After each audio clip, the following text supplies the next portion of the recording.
Michael Lynn Durham, born July 10, 1966, and hailing from Sulphur, Louisiana, started wrestling in 1987 as Equalizer Zap until using the in-ring moniker Johnny Grunge.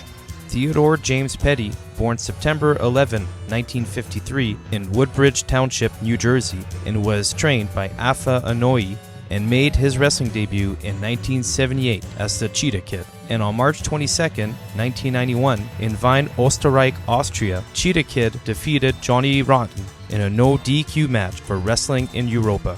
But let's fast forward 2 years into the future to ECW Ultra Clash 1993, when the two would become a tag duo at ECW Arena in Philly, Pennsylvania.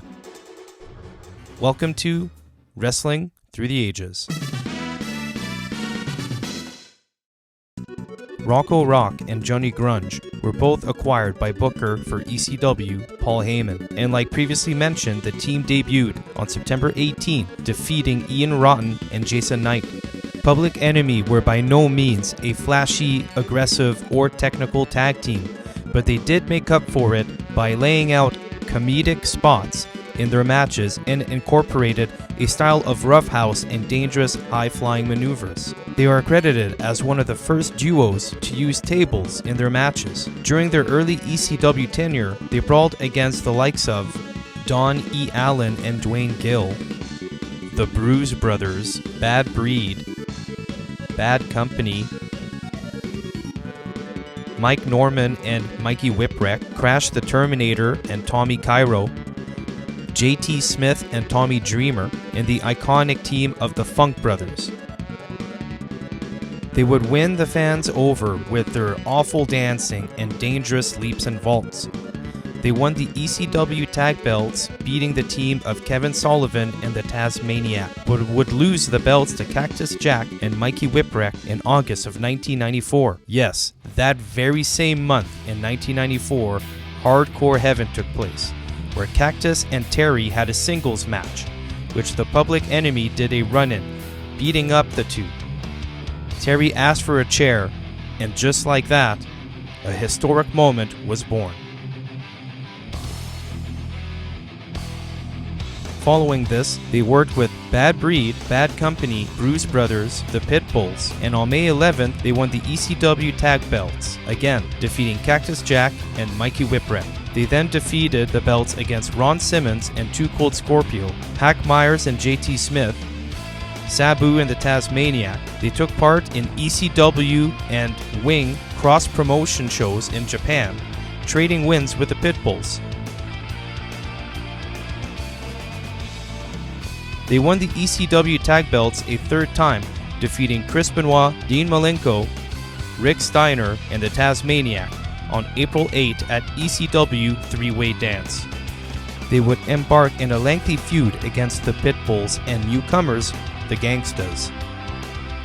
Public Enemy would win their fourth and last ECW tag belts on October 7 in a three-way dance against Raven, Richards, and the Gangstas.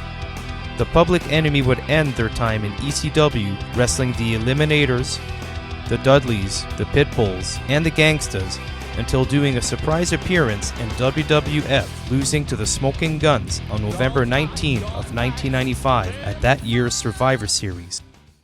Their last ECW match was against the Gangstas at 1996 ECW House Party.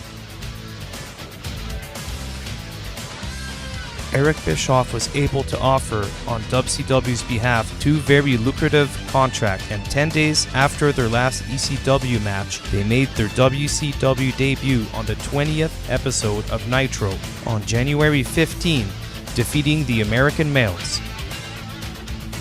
It's important to note that Vince McMahon gave the Public Enemy his reasonable offer 1 month and a half prior to Ted Turner's contract bid.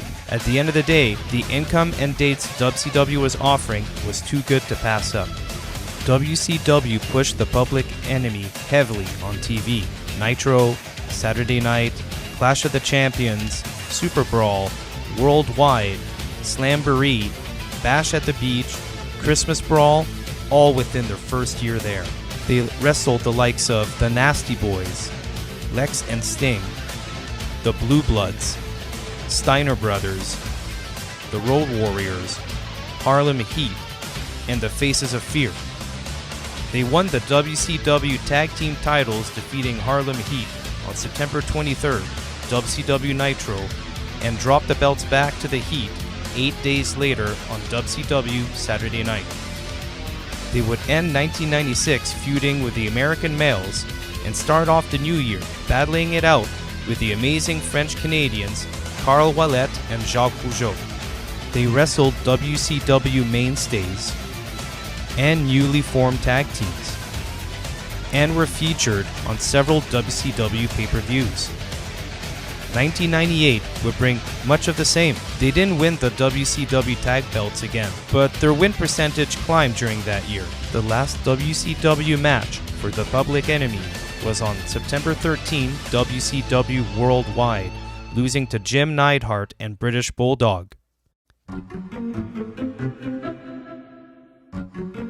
They briefly joined Championship Wrestling from September 17 to December 11, mostly losing to the Bushwhackers. And on February 16 of 1999, the Public Enemy danced their way to Connecticut's WWF, debuting on Raw is War, defeating the team of Gangrel and Edge in a disqualification fashion. They then defeated the team of the Hardy Boys on Sunday Night Heat. And then the first Sunday Night Heat of March, Public Enemy announces seconds before their match to Ron Simmons of the Acolytes that the finish isn't okay with them and that they are not going to do it, refusing the finish of the match. Most of us know what ensues. The Public Enemy get their asses beat in an unceremonial fashion. The story goes that the Public Enemy leave the WWF following this match, fearing Ron Simmons and Bradshaw. This is not the case. They wrestled and lost to the team of Owen Hart and Jeff Jarrett. Lost in a tag battle royale for the #1 contendership on Sunday Night Heat, as well as losing on the 29th and 30th episodes of WWF Shotgun before leaving the company.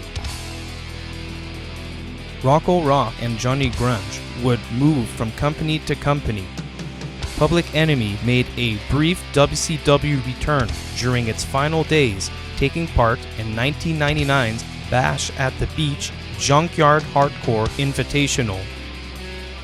They lost to Jerry Flynn and Hugh Morris on WCW Saturday Night, lost to the Insane Clown Posse on Nitro, and their final match for WCW was losing to Sid Vicious on WCW Thunder in a handicap match. Rocco Rock and Johnny Grunge finalized their tag team careers by wrestling for a series of indie promotions.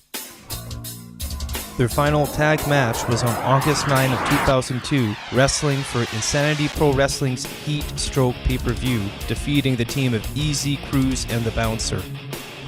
Rocco Rock would pass away 20 days later due to a heart attack. He was 49 years old. Johnny Grunge passed away 4 years later due to ingesting a large amount of Soma pills. He was 39. The Public Enemy, they were no Steiner Brothers or Road Warriors, and they never got a huge following, but they did win me over due to their professionalism inside the ring, their comedic spots, and their dangerous extreme moments. Thanks for watching, thanks for your ongoing support, and I'll see you next Friday for another episode of Wrestling Through the Ages.